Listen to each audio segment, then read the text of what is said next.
આજે આખું ચેપ્ટર પૂરું કરી દઈશું. ધોરણ 10 ચેપ્ટર 7 પ્રજનન માટેનું ચેપ્ટર છે. આજે આ ચેપ્ટર પૂરું થઈ એટલે બાયોલોજીના બધા ચેપ્ટર પૂરા. કેમિસ્ટ્રીનું એક ચેપ્ટર બાકી છે, ચોથું, એ આપણે ચાલુ કરીશું. અને ફિઝિક્સના 3 ચેપ્ટર બાકી છે, એટલે ટોટલ વિજ્ઞાનમાં 4 ચેપ્ટર બાકી છે. ક્લિયર? છેલ્લે આપણે જોયું હતું તો માદા પ્રજનન તંત્ર જોયું હતું, અને આજે આપણે જોઈશું કે માસિક ચક્ર કઈ રીતે શરૂઆત થાય છે. તમને ખબર જ હશે માસિક ચક્ર કઈ રીતે શરૂઆત થાય? કોણ કહેશે મને? માસિક ચક્ર ક્યારે, મતલબ શું થાય તો માસિક ચક્ર ચાલુ થાય? એને શું નામ મળતું હોય? શુક્રકોષ નું મિલન થાય નહીં, એટલે કે શુક્રકોષનું ફલન ન થાય, તેને શું કહેવાય? માસિક ચક્ર કહેવાય છે. તમારે જો શોર્ટમાં વ્યાખ્યા લખવી હોય માસિક ચક્રની તો શું લખાય? જ્યારે અંડકોષને અથવા અંડકોષનું શુક્રકોષ સાથેનું ફલન ન થાય ત્યારે માસિક ચક્રની શરૂઆત થાય છે, અથવા માસિક ચક્ર શરૂ થાય છે. ચલો આજે જોઈશું આપણે, આવા ડિટેલમાં જોઈશું. આ જે છે આપણે કઈ રીતે જોઈશું? ડિટેલની અંદર અભ્યાસ કરવાનો છે. સ્ટાર્ટ કરીએ. ચલો, માસિક ચક્ર સ્ત્રીમાં કેટલા દિવસનો સમયગાળો લે છે? 28 થી 30 દિવસનો સમય લે છે. માસિક ચક્રની જે સમય છે ગાળો એ કેટલો હોય છે? 28 થી 30 દિવસ. આગળ જોઈએ. તે ચક્રીય ક્રિયા છે. ગર્ભધારણ દરમિયાન અવરોધાય છે. જો ગર્ભધારણ થઈ જાય, શું થઈ જાય? આ લાઈન ઇમ્પોર્ટન્ટ છે, ગુજરાતીમાં લખ્યું છે, તમને એટલું બધું ખબર ન પડે. ગર્ભધારણ થઈ જાય તે દરમિયાન અવરોધાઈ જાય છે, એટલે સ્ટોપ થઈ જાય છે. જ્યારે ગર્ભનું ધારણ થઈ જાય તો માસિક ચક્ર શું થઈ જાય છે? બંધ થઈ જાય છે. બંધ થાય છે. અવરોધાઈનું મિનિંગ શું થઈ જાય છે? અવરોધાઈનું મિનિંગ શું? બંધ થઈ જાય. ક્યારે બંધ થાય માસિક ચક્ર? જ્યારે ગર્ભ ધારણ થઈ જાય. ક્લિયર? બાળક જન્મ લે ત્યાં સુધી 9 મહિના સુધી માસિક ચક્ર આવે નહીં, કારણ કે બાળક ત્યાં આગળ સ્થાપન થઈ ગયું છે. આગળ જોઈએ. માસિક સ્ત્રાવ દરમિયાન યોની દ્વારમાંથી રક્ત સ્ત્રાવ બહાર નીકળે છે. તો જ્યારે માસિક ચક્ર આવે છે ત્યારે યોની દ્વારા શું બહાર નીકળે છે? રક્ત સ્ત્રાવ બહાર નીકળે છે. આ સ્ત્રાવ દરમિયાન કોષ ભંગાર. મને કહો, રક્ત કેમ બહાર નીકળે છે? આ રિયલમાં રક્ત કોનું હતું? બાળકના પોષણ માટેનું હતું. બાળકના પોષણમાં જે રક્ત હતું, રિયલમાં શુક્રકોષનું ફલન થયું નહીં, શુક્રકોષનું મિલન થયું નથી, એટલે એ જે બાળક માટેનું રુધિર હતું એ બધું ક્યાં આવી જાય છે? બહાર આવી જાય છે. ક્લિયર? આ સ્ત્રાવ દરમિયાન કોષ ભંગાણ અને અફલિત અંડકોષ શરીરની બહાર ત્યાગ થાય છે. એટલે કે કોષ ભંગાણ એટલે કે કોષનું ભંગાણ થયું. કોષનું શું થઈ ગયું? ભંગાણ એટલે કોષ બહાર આવી ગયું. ભંગાણ એટલે શું? બહાર આવી જવું. તો કોષ બહાર આવે છે. પ્લસ આ લાઈન જુઓ, શું લાઈન છે? અફલિત અંડકોષ. હવે જો આમાંથી કાં તો તમે આ લાઈન લખો, તમને આ લાઈન યાદ રહેતી હોય, આ લાઈન કાં તો આ લાઈન યાદ રહેતી હોય, આ લાઈન કઈ જે તમને જે યાદ રહે, બંને યાદ રહે તો વેરી ગુડ. અફલિત અંડકોષ શરીરની બહાર આવે છે, પણ કોની સાથે બહાર આવે છે? રક્તસ્રાવની સાથે બહાર આવે છે. ચલો આટલું ખબર પડી. આ બહુ ડિટેલમાં છે. આ બહુ ડિટેલમાં છે. પરીક્ષામાં ડિટેલમાં નથી પૂછાતું. તમે જોઈ શકો છો. નોર્મલ ગર્ભ સ્થાપન માટેની તૈયારી ગર્ભાશય અને માસિક સ્ત્રાવની પણ આકૃતિ અહીંયા આપી છે. આગળ જોઈએ. સ્ત્રીમાં જો અંડકોષનું ફલન ન થાય, જો મેં કીધું હતું ને, આનું મિનિંગ કોણ કહેશે? આનું મિનિંગ કોણ કહેશે? અંડકોષનું ફલન ના થાય. અંડકોષનું ફલન ના થાય એટલે અંડકોષ અને શુક્રકોષનું મિલન થયું ન હોય. ઓકે, આની લાઈન જો ગુજરાતીમાં લખવું હોય તો તમે આવું લખી શકો છો. શું? અંડકોષ અને બીજું કયું? શુક્રકોષ. શું નથી થયું? મિલન. ઓકે, અત્યારે તમારી આપણે નોર્મલ લેંગ્વેજમાં લખું છું. મિલન, મિલનને બોલવું હોય તો શું લખાય? ફલન. ઓકે, થયું નથી. આનું ગુજરાતી બોલવું હોય તો આવું લખી શકાય કે અંડકોષ અને શુક્રકોષનું મિલન. મિલન એટલે શું? ફલન. થયું નથી. અંડકોષ લગભગ 1 દિવસ સુધી જીવિત રહે છે. અંડકોષ કેટલા દિવસ સુધી જીવિત રહે છે? 1 દિવસ સુધી જીવિત રહે છે. અંડકોષ પ્રત્યેક મહિનામાં એક અંડકોષ મુક્ત કરે છે. દર મહિનામાં કેટલા અંડકોષ મુક્ત થાય? એક જ.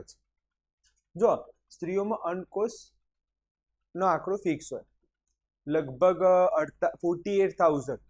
મને એક્ઝેક્ટ આંકડો નથી ખબર, 48,000 કે એપ્રોક્સ એવું કંઈક હતું, મને પણ એક્ઝેક્ટ ફિક્સ છે. જ્યારે પુરુષોમાં ફિક્સ નથી. કદાચ આ આંકડો ખોટો હોઈ શકે છે, મને એક્ઝેક્ટ આંકડો નથી ખબર. પુરુષોમાં ફિક્સ છે, કરોડોની સંખ્યા, અબજોની સંખ્યા.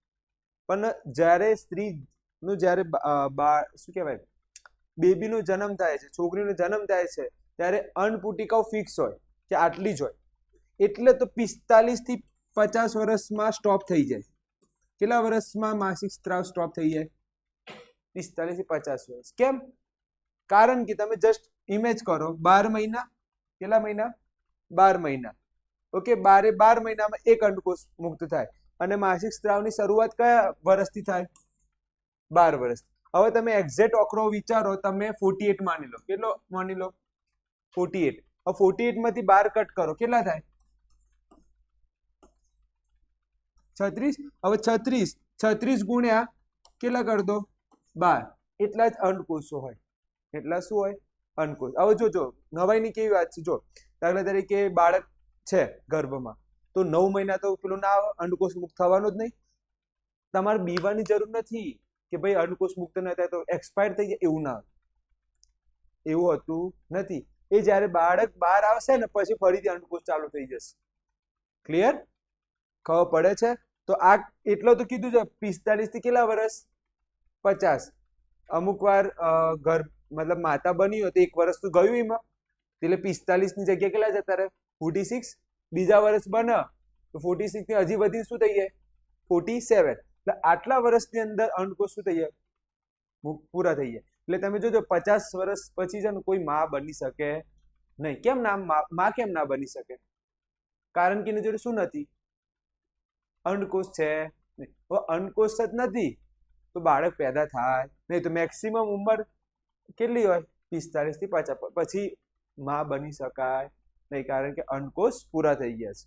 ક્લિયર? આગળ જઈએ.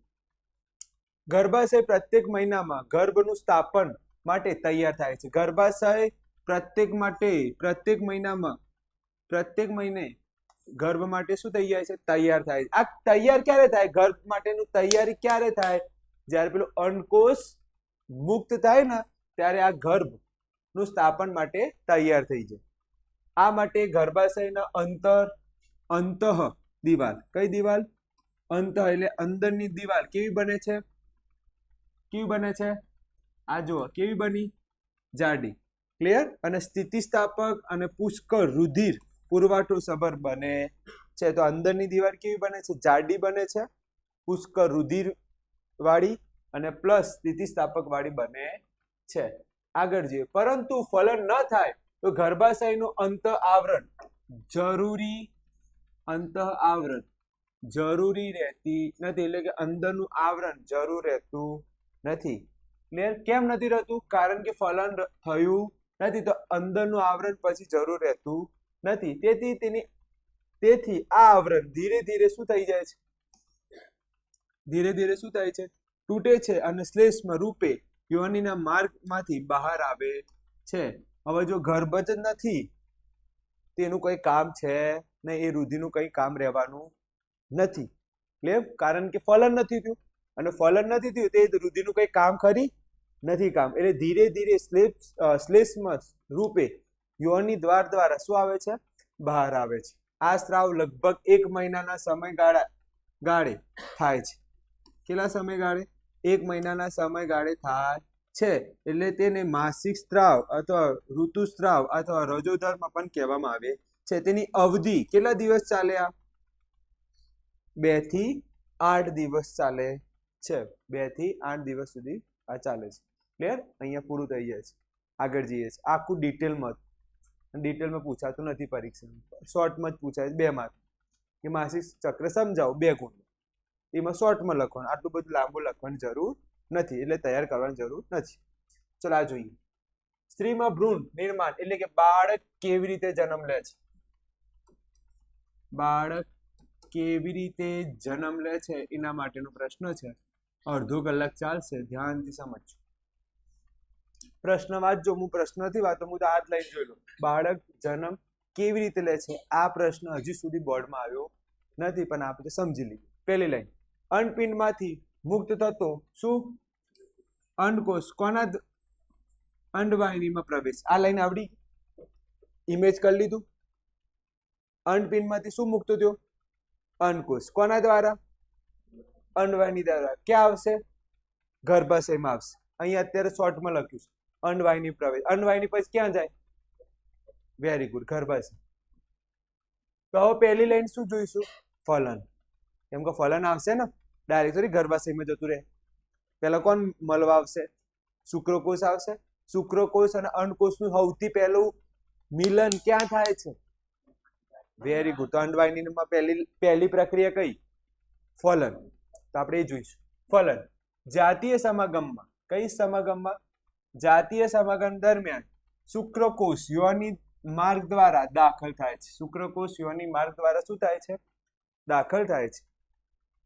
શુક્રકોષ યોની માર્ગમાં ઉપરની તરફ વહન પામીને અંડવાહિનીમાં પહોંચે છે. તો શુક્રકોષ ક્યાં પહોંચી ગયો? હવે ક્યાં પહોંચ્યો? તો કોના મળવા માટે પહોંચ્યો છે? અંડકોષ. તો અહીંયા લખીશું. અને અંડકોષ અને શુક્રકોષ વડે તેનું શું થાય છે? ફલન થાય છે. અંડકોષ અને શુક્રકોષ દ્વારા ફલન એટલે શું? મિલન થાય છે. આ લાઈન તો તમને ખબર હતી. અત્યાર સુધી 4 લાઈન ચાલે ને 4 ખબર હતી. નવું આવ્યું અત્યાર સુધીમાં કઈ? 4 ખબર હતી તમને. પહેલી લાઈન શું? અંડપિંડમાંથી અંડકોષ ક્યાં આવે છે? અંડવાહિની. સ્ટોપ કરી વાક્ય. શુક્રકોષ યોની દ્વારમાંથી ક્યાં આવે છે? અંડવાહિની. હવે બંનેનું શું થાય છે? ફલન થાય છે. આગળથી હવે શું આવે છે? ગર્ભ સ્થાપન અને વિકાસ. ફલિત અંડકોષ નું વિભાજન થાય છે. હવે જો ફલિત અંડકોષ નું શું થાય છે? વિભાજન. હવે જો ધ્યાનથી જોજો, બહુ ડિટેલમાં ચલાવું છું. પહેલી આવી પ્રક્રિયા હજારોની સંખ્યામાં, હજારો તો ઓછા બોલ, લાખોની સંખ્યામાં શું હોય? શુક્રકોષ આવે. લાખોની સંખ્યા. મેં તમને એક વાત કીધું હતું કે તમે સૌથી મોટી જંગ જીતીને આ દુનિયામાં આવ્યો છો. શું બોલ્યો છું મેં? એક વાર તમે દુનિયામાં આવ્યો છો અહીંયા તો કોઈ મામૂલી જંગ જીતીને નહીં આવ્યા આ દુનિયામાં. તમે પહેલા એક જંગ જીતીને આવ્યા છો. અને એ કોના જોડે હતી? લાખો શુક્રકોષ જોડે હતી. લાખો શુક્રકોષ વાળી જંગ તમે જીતીને આ દુનિયામાં આવ્યા છો. તમે મામૂલી કે ઇન્સાન નથી. ફક્ત એટલું છે, અહીંયા આઈને દુનિયામાં આઈને હથિયાર ફેંકી દીધા છે. દુનિયામાં શું કરી નાખ્યું? કેમ કે એક જંગ જીતીને આવ્યા છે, થાકી ગયા છો તમે. અવાજ નહીં. કેમ કે એક જંગ જીતીને આવ્યા તો તમે શું થઈ ગયા છો? થાકી ગયા છો. હવે વારે ઘડી જંગ લડાતી નથી. તો આ ધરતીમાં બોજ તમારા કારણે વધી રહ્યું છે. ચલો બસ, હવે ધ્યાન આપજો. હવે જો જ્યારે પણ પહેલો અંડકોષ દાખલ થશે ને તો પછી અંડકોષ આખી દિવાલ બનાવી દેશે. પછી કોઈને પણ એન્ટ્રી આપશે નહીં. એક શુક્રકોષ અંદર ગયો ને, એક ગયો, એન્ટ્રી લઈ લીધી, પછી શું મારી દેશે? દિવાલ બનાવી. પછી બીજા બધા છે ને દૂર જતા રહે. ભાઈ આપણે હારી ગયા છે. આપણે શું થઈ ગયા છે? હારી ગયા. ક્લિયર? તો આ પહેલી લાઈન ખબર પડી ગઈ. આ જે અંદર એન્ટ્રી લે છે એને શું કહેવાય? ફલન. આ શું કહેવાય? ફલન. ફલન પછી તરત કઈ પ્રક્રિયા થાય છે? ફલિત અંડકોષ. જે આ જે હવે બંને ભેગા થઈ ગયા ને, બંને, તો આ જે કોષ છે એને શું બોલાય? ફલિત અંડકોષ. આ ફલિત અંડકોષમાં કોણ કોણ છે અંદર? શુક્રકોષ, અંડકોષ. હવે આ ફલિત અંડકોષનું શું થઈ રહ્યું છે? વિભાજન. આની હું તમને અત્યારે વિડીયો બતાવીશ તો તમને વધારે ખબર પડશે. તો વિભાજન થાય છે, ફલિત અંડકોષનું વિભાજન થાય છે અને કોષના જથ્થો જેવી રચના બનાવે છે અને ગર્ભનું સ્થાપન કરે છે. બસ આટલું યાદ રાખો. વિભાજિત થઈને શાનું નિર્માણ કરે છે? ગર્ભનું નિર્માણ કરે છે. ગર્ભાશયમાં ગર્ભ ધારણ કરવા અને પોષણ આપવાનું ચોક્કસ તૈયારી કરે છે. ગર્ભાશય શાના માટે? ગર્ભ ધારણ કરવા માટે અને ગર્ભને શું આપવા માટે? પોષણ આપવા માટે પૂરેપૂરી શું કરી લે છે? તૈયારી કરી લે છે. આગળ છે ગર્ભાશયના અંતઃ આવરણમાં ભ્રૂણનું સ્થાપન થાય છે. ગર્ભાશયમાં શું થઈ ગયું? ભ્રૂણનું સ્થાપન. હવે આવી ગયું અંડકોષ, હવે એક જગ્યાએ આવી જશે. કોણ આવી ગયું? ભ્રૂણ. હવે જો કોષ વિભાજન થઈ જાય ને, કોષનું શું થઈ જાય? વિભાજન થઈ જાય તો એને શું નામ પડી જાય છે? ભ્રૂણ નહીં, ગર્ભ. અહીંયા લાઈન લખું છું, ગર્ભ. ગર્ભ, ભ્રૂણ, ગર્ભનું સ્થાપન થાય. સોરી કે અહીંયા મિસ્ટેક છે. ગર્ભનું શું થાય છે? સ્થાપન થાય છે. ગર્ભ સતત વૃદ્ધિ પામીને ભ્રૂણ વિકાસ કરે છે. ગર્ભનું સતત શું થશે? વૃદ્ધિ, અને પછી શું થશે? ભ્રૂણ વિકાસ પૂરો કરે છે. ગર્ભાશયનું અંતઃ આવરણ જાડું બને છે. અંતઃ આવરણ કેવું થાય છે? જાડું બને છે.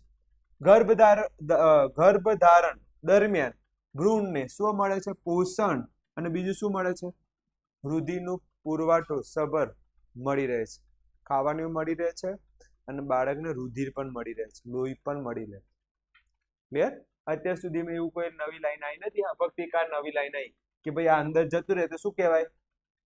હા, ફલિત અંડકોષ શું થશે? વિભાજન. વિભાજન થશે તો શામાં શું બની જાય? ભ્રૂણ. શું બની જાય? ભ્રૂણ બની જાય. શું બની જાય છે? ભ્રૂણ. ફલિત અંડકોષ શું થઈ જાય? વિભાજન. અને શાનું નિર્માણ કરશે? ભ્રૂણનું. આગળ જોઈએ જરાયુ. આ એમસીક્યુ માં પૂછાય છે. જરાયુ એમસીક્યુ યાદ કર. જરાયુ શું કરતું હતું? બાળકને ખોરાક પૂરું પાડતું હતું. જોઈએ હવે. માતાના રુધિરમાંથી ગર્ભનું પોષણ જેવી ગર્ભને પોષણ જેવી વિશિષ્ટ પેશીની રચના દ્વારા મળે છે. તેને જરાયુ કહેવાય છે. એટલે પોષણ આપતી રચના, પોષણ આપતી પેશી અથવા ભ્રૂણને અથવા ગર્ભને પોષણ આપતી પેશીને શું કહેવાય છે? જરાયુ. ગર્ભને શું આપે? પોષણ આપતી પેશીનું નામ શું? જરાયુ. તો આ શોર્ટમાં આટલું યાદ રહે કે ના રહે? હા કે ના? આમાં કોઈ કન્ફ્યુઝન હોય તો બોલો. બીજા ચકેડા ભૂલી નાખું છું. આ ચકેડા યાદ રાખજો. આગળ જઈએ. આ રચના ગર્ભાશયની દિવાલમાં સમાયેલી હોય છે. આ જે રચના છે એ ક્યાં સમાયેલી હોય છે? ગર્ભાશયની દિવાલમાં આમ સમાયેલી હોય. ગર્ભાશયની દિવાલમાં શું હોય? જરાયુ હોય. આમ પથરાયેલું. માતા તરફથી પેશીઓમાં પ્રવર્ધો અને આચ્છાદિત કરતા રુધિર કોટરો હોય છે. જરાયુ માતાના શરીરમાંથી ગ્લુકોઝ, મોસ્ટ આઈએમપી છે, ગ્લુકોઝ, ઓક્સિજન તેમજ અન્ય પદાર્થો વિકસતા ભ્રૂણને સ્થાનાંતર કરવામાં વિશાળ સપાટી આપે છે. એટલે કે ભ્રૂણ એટલે બાળક. તો ગ્લુકોઝ, ઓક્સિજન, અન્ય પદાર્થ કોને આપે છે? ભ્રૂણ. ભ્રૂણ એટલે કોણ? બાળક. ભ્રૂણ બન્યું કઈ રીતે? કોણ કહેશે? ભ્રૂણ બન્યું કઈ રીતે? તો સૌથી પહેલા શુક્રકોષ અને અંડકોષનું શું થયું? મિલન. શું થઈ ગયું?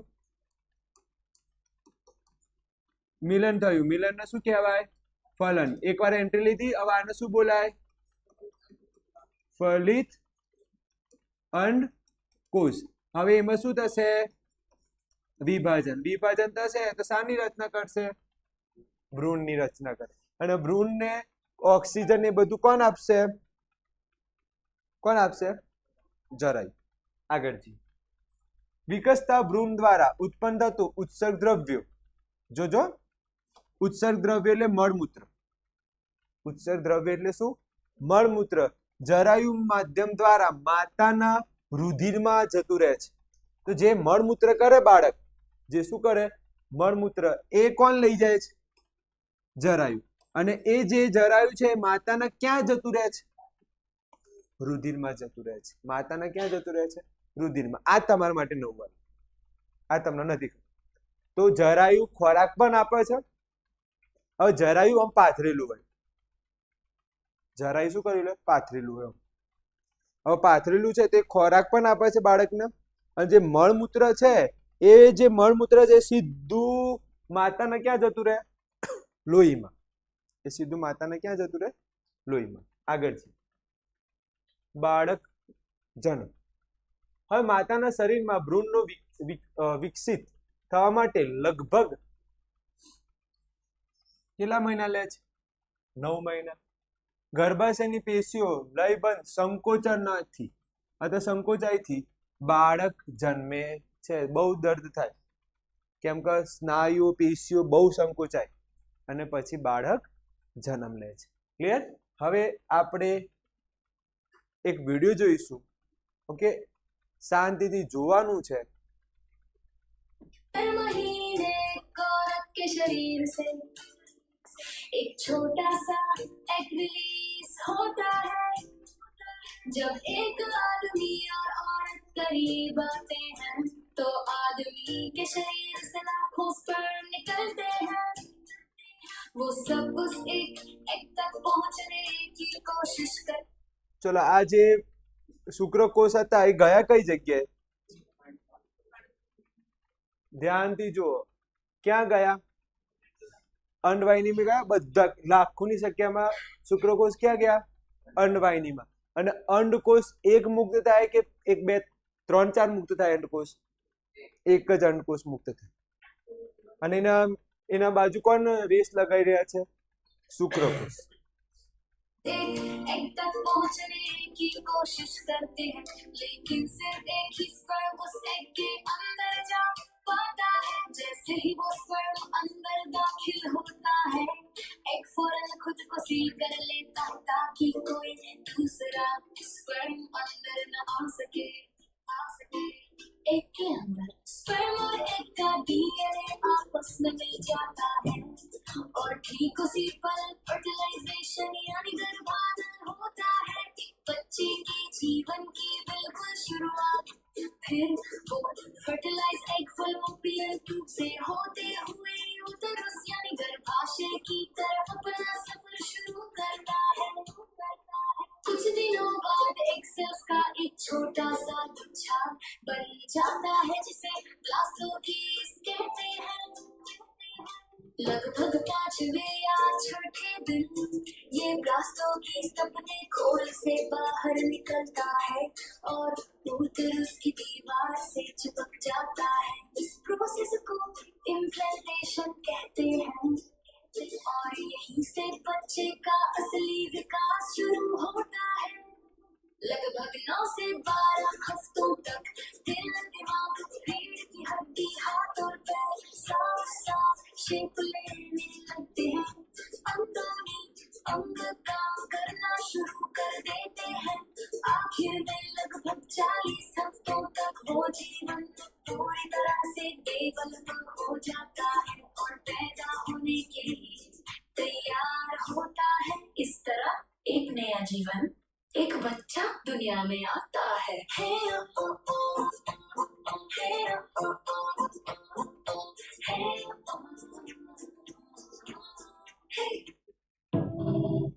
ઓકે,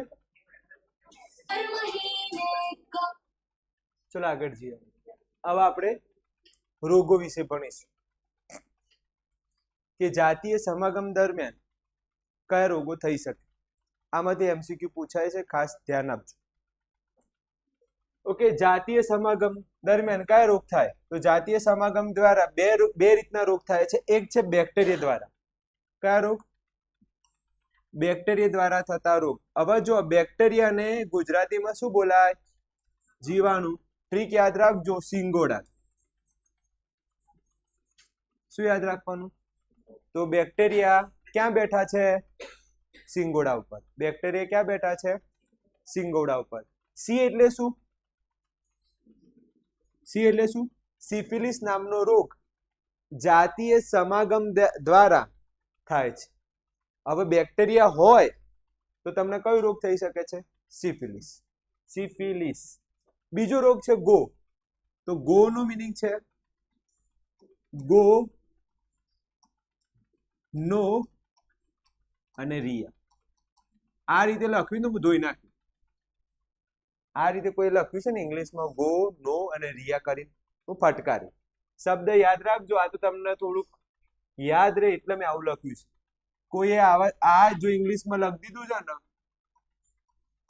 હું ફટકારીશ, કહી દઉં છું. ગોનો રિયા. તો બે રોગ કયા કયા બેક્ટેરિયાથી થાય? સિફિલિસ અને ગોનોરિયા. Okay, gonorrhoea. વાયરસથી થતા રોગ. કોનાથી થતા રોગ? વાયરસથી થતા રોગ બે છે. પહેલું છે મસા અને બીજો રોગ છે HIV એડ્સ. હજી સુધી દવા બની નથી. HIV એડ્સ જે શાનાથી થાય છે? વાયરસથી થાય છે. કોનાથી થાય છે? વાયરસથી. આ ક્યારે થાય? જાતીય સમાગમ કરો ત્યારે થઈ શકે છે. જાતીય સમાગમ દરમિયાન નિરોધના ઉપયોગથી અનેક જાતીય રોગ કેટલીક હદ સુધી પ્રસરતા રોકી શકાય છે. તો નિરોધનો ઉપયોગ કરો તો આ રોગો સામે આપણે શું કરી શકીએ છીએ? રક્ષણ મેળવી શકાય છે. તો આ મોસ્ટ આઈએમપી છે. આમાંથી પરીક્ષામાં 100% આવશે. 4000 બેક્ટેરિયાથી રોગ થતા રોગ કેટલા? બે. પહેલું સિંગોડા. સી એટલે શું? સિફિલિસ.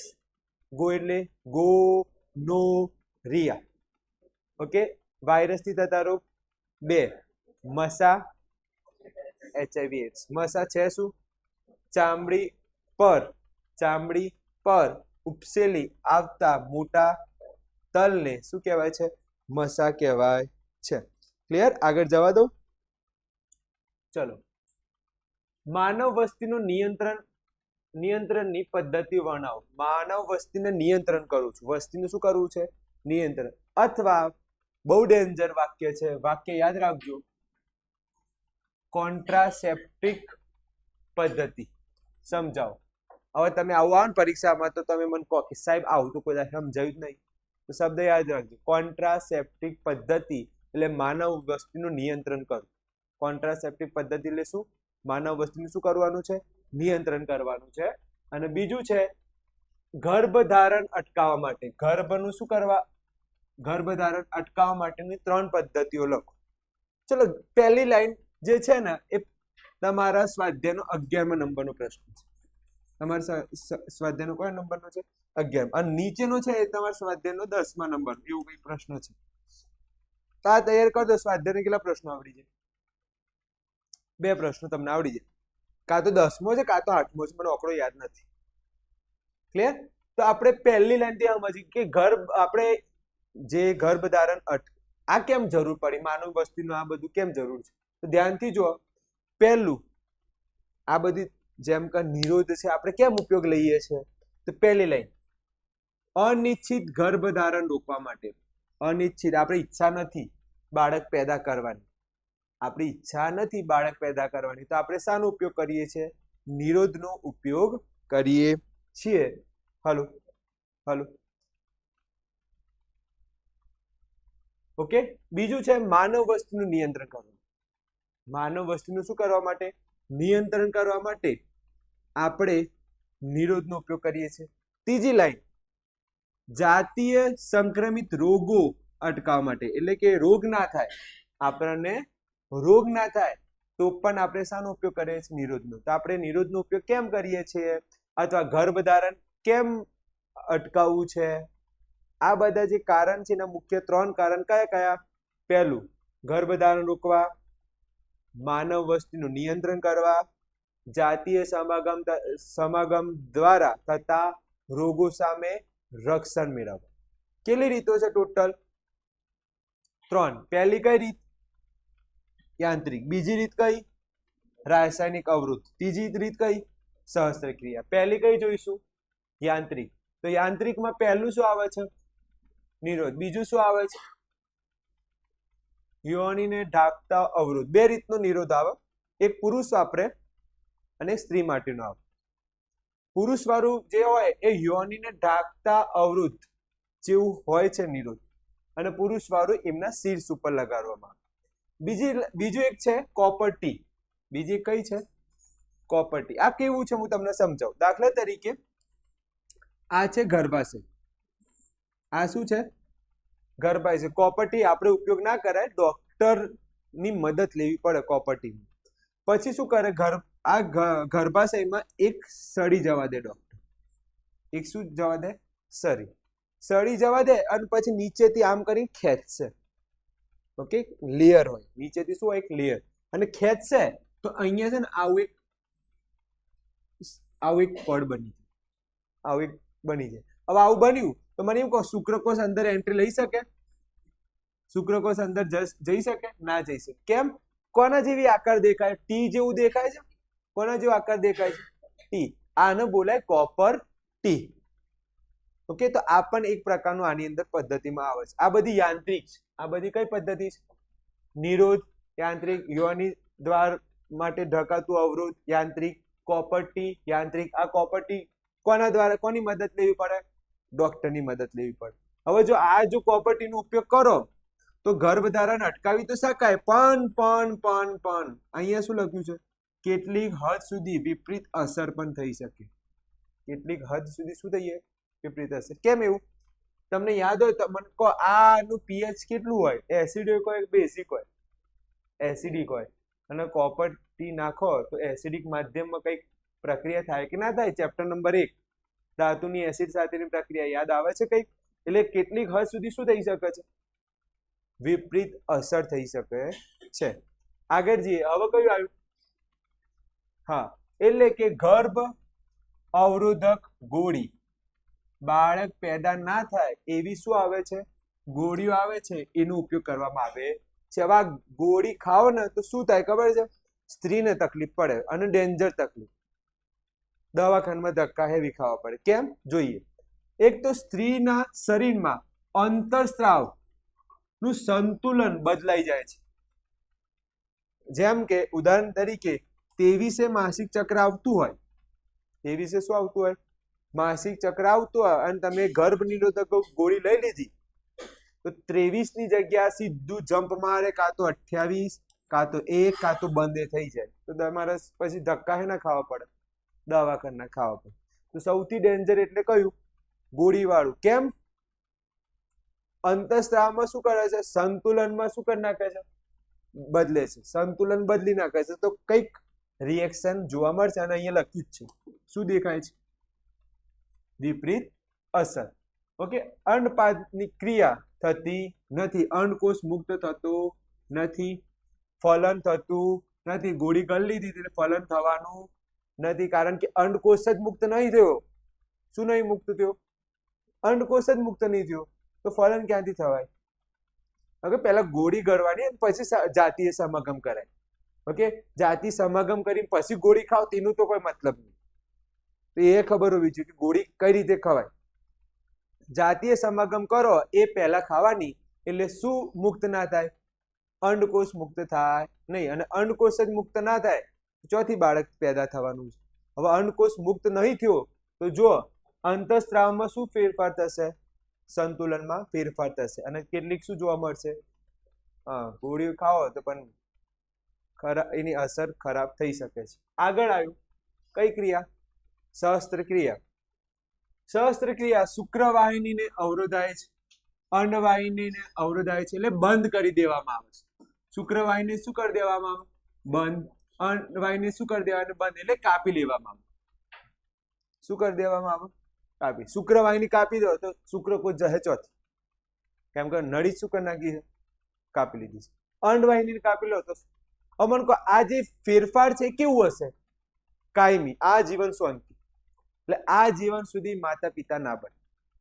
એકવાર તમે આ કઈ ક્રિયા કરી લીધી તો સહસ્ત્ર ક્રિયા કરી લીધી તો આ જીવન તમે માતા પિતા બની શકો. કેમ ના બની શકો? Common reason.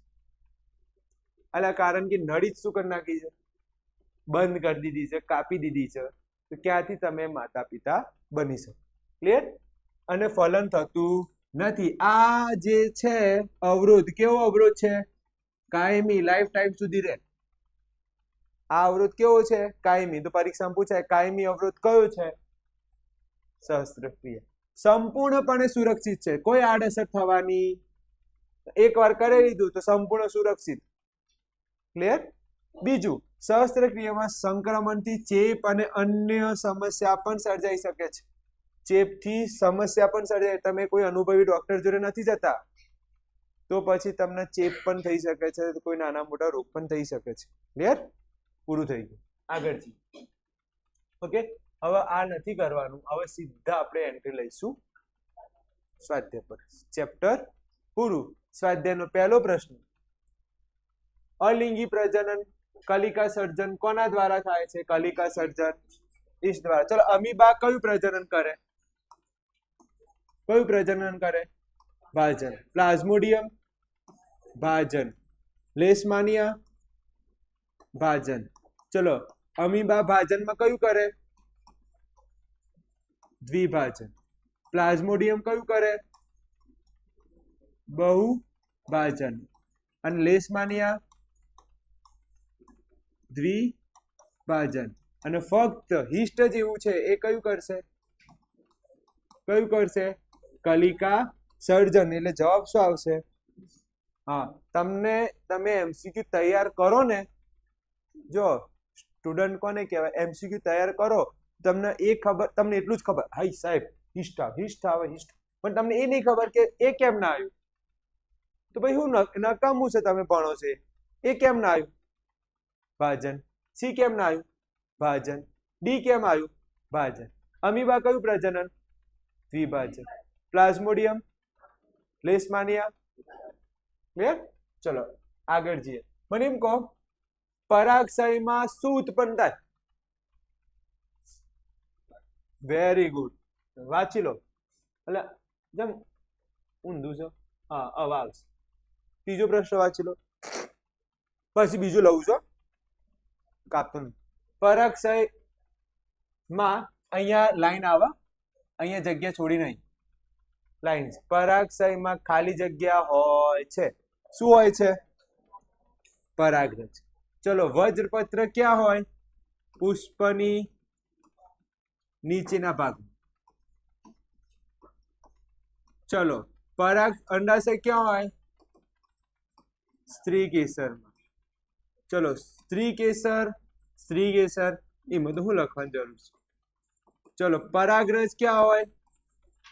કુકેસરમાં, પરાગશયમાં. આવી લો. તો જવાબ શું આવે? ડી.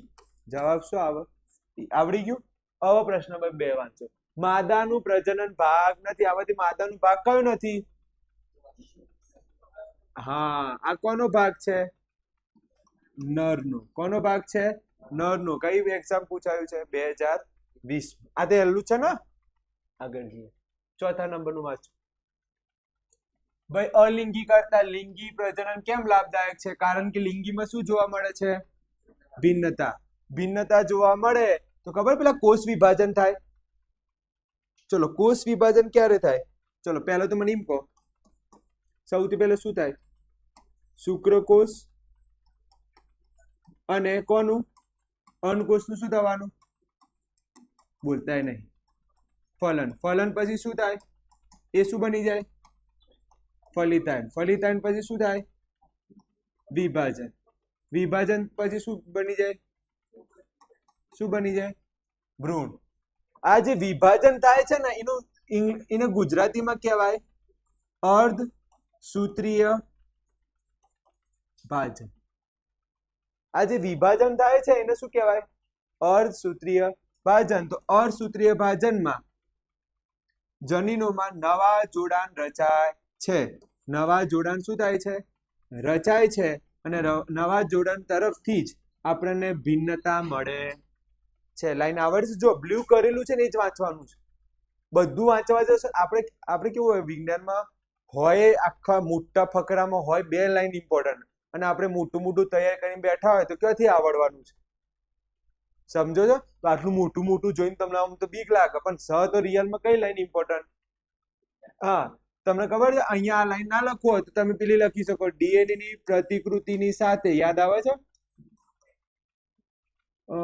પ્રાકૃતિકની પ્રતિકૃતિની સાથે શું જોવા મળે છે? ભિન્નતા જોવા મળે છે. ક્લિયર છે?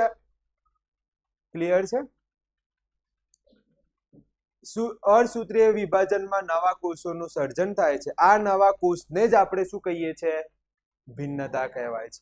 જો ના ખબર પડે તો અહીંયા લખું છું કે અર્ધસૂત્રીય ભાજન દ્વારા નવા કોષનું શું થાય છે? સર્જન થાય છે. અને આ નવા કોષનું સર્જનથી શું મળે છે? ભિન્નતા મળે છે. આ નવા કોષના સર્જનથી શું મળે છે? ભિન્નતા મળે છે. બીજું, જાતિનું અસ્તિત્વ શું રહે? ટકી રહે. યાદ આવે છે? લિંગી પ્રજનનમાં જાતિનું અસ્તિત્વ ટકી રહે. બીજી લાઈન શું આવે? લાંબા ગાળાની ભિન્નતાથી શાનું સર્જન થાય?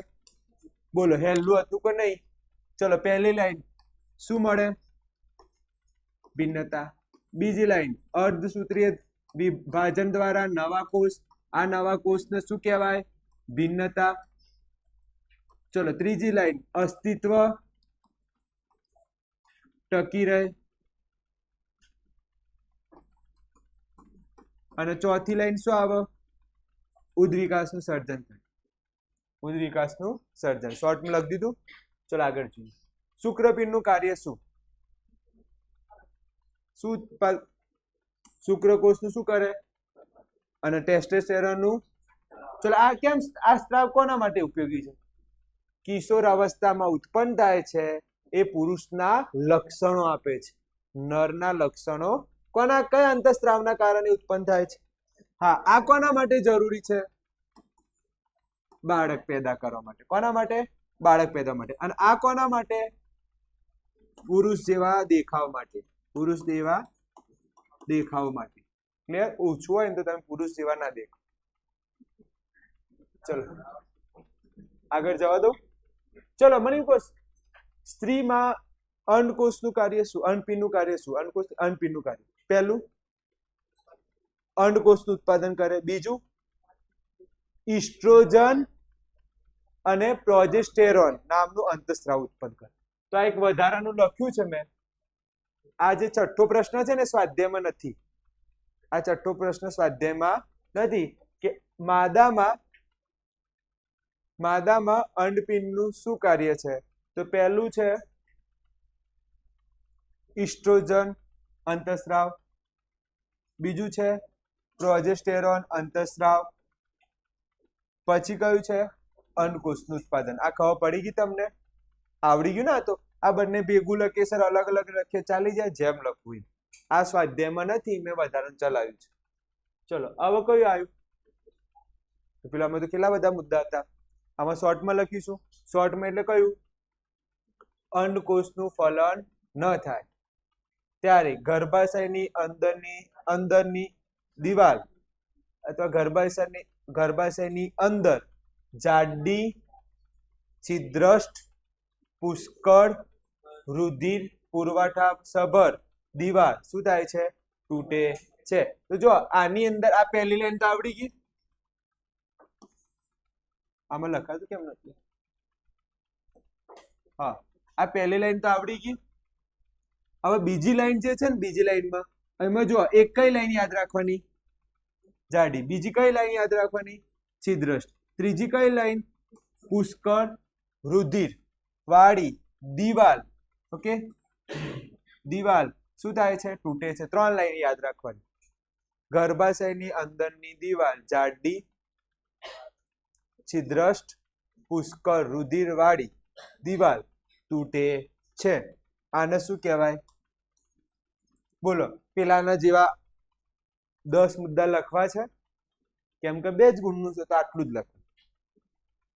ચલો, ગર્ભ નિરોધની રીતો જણાવો. તો ગર્ભ નિરોધની કેટલી રીતો છે? 3. પહેલી કઈ? પહેલી રીત કઈ? યાંત્રિક. યાંત્રિકમાં કયું આવે? નિરોધ, પછી બીજો નિરોધ કયો? યોનિના માર્ગને યોની માર્ગનું ઢાંકણ, અને ત્રીજું કયું? Copper tree. રાસાયણિક અવરોધ એટલે કઈ ગોળી? કઈ ગોળી? ગર્ભ નિરોધની ગોળી. શસ્ત્રક્રિયામાં શું થાય? શુક્રવાહિની અને અંડવાહિની શું કરી દેવામાં આવે છે? બંધ કરી દેવામાં આવે છે. મેં કીધું હતું ને આ છે, પણ અત્યારે થોડીક વાર પહેલા જ કીધું હતું. સ્વાધ્યાયનું કોઈ 8મા નંબરનું કંઈક પ્રશ્ન હશે. ચલો, આ મસ્ત પ્રશ્ન છે. એમ કહે છે કે સર આ ના ચલાવ્યો તો આવડી જોત. એક કોષીય સજીવ અને બહુકોષીય સજીવના પ્રજનન પદ્ધતિમાં શું તફાવત છે? એક કોષીય સજીવ કેટલા કોષનું બન્યું હોય? એક કોષનું. એટલે એક કોષનું બન્યું હોય તો કોષ વિભાજન દ્વારા પ્રજનન કરે. એ કયા વિભાજન દ્વારા? સરળ કોષ વિભાજન દ્વારા. એટલે કે ઉદાહરણ લખવાનું, ભાજન દ્વારા પ્રજનન કરે છે. ચલો, એક કોષી સજીવ કયું પ્રજનન કરે છે? સરળ કોષ વિભાજન, જેનું ઉદાહરણ તરીકે કોણ છે? ભાજન દ્વારા પ્રજનન કરે છે. જ્યારે બહુકોષી સજીવ હોય, એમનું શરીરની રચના કેવી હોય? જટિલ હોય. તે કયું પ્રજનન કરે? જટિલ પ્રજનન કરે. અહીંયા જોઈએ, બહુકોષી સજીવનું શરીર કેવું હોય છે? જટિલ હોય છે. અને જટિલ હોવાથી તે કયું પ્રજનન કરે છે? જટિલ પ્રજનન કરે છે. પ્રશ્ન પૂરો. આમાં કોઈ એવી લાઈન છે જે તમને ખબર ના પડી? એક કોષી સજીવ સરળ કોષ વિભાજન દ્વારા પ્રજનન કરે છે. ઉદાહરણ તરીકે કયું? ભાજન. બહુકોષી સજીવની શરીર રચના કેવી છે? જટિલ. એટલે કયું પ્રજનન કરે છે? જટિલ પ્રજનન કરે છે. પ્રજનનની કોઈ એક જાતિ વસ્તીની સ્થાયીતામાં કેવી રીતે મહત્વનું? જો પ્રજનન કરીએ છે તો સ્થાયીતામાં કેમ મદદરૂપ થાય છે? કોઈ સમૂહ છે, કોઈ પણ સમૂહ વિચારો પ્રાણીઓ, એ પ્રજનન કરે છે તો કેમ સ્થાયી બનતી જાય છે? કેમ પ્રજનન એ સ્થાયી માટે જરૂરી છે? પ્રશ્ન ખબર પડી ગઈ? પ્રજનન સ્થાયી માટે કેમ જરૂરી છે? તો પહેલી લાઈન, પ્રજનન દ્વારા શું ઉત્પન્ન થાય છે? શું ઉત્પન્ન થાય છે? નવી સંતાનનું નિર્માણ થાય છે. કોઈ સજીવ શું નથી? અમર નથી. ઊંચો મૃત્યુ દર વસ્તીનું કદ ઘટાડે છે. વધારે પડતા મરતા જાય પ્રાણીઓ, તેનો વસ્તીનો દર કેવો થાય? ઘટતો જાય. સમજો, અત્યારે ચિત્તા નથી. કેમ નથી? કેમ નથી ચિત્તા? કારણ કહેશો?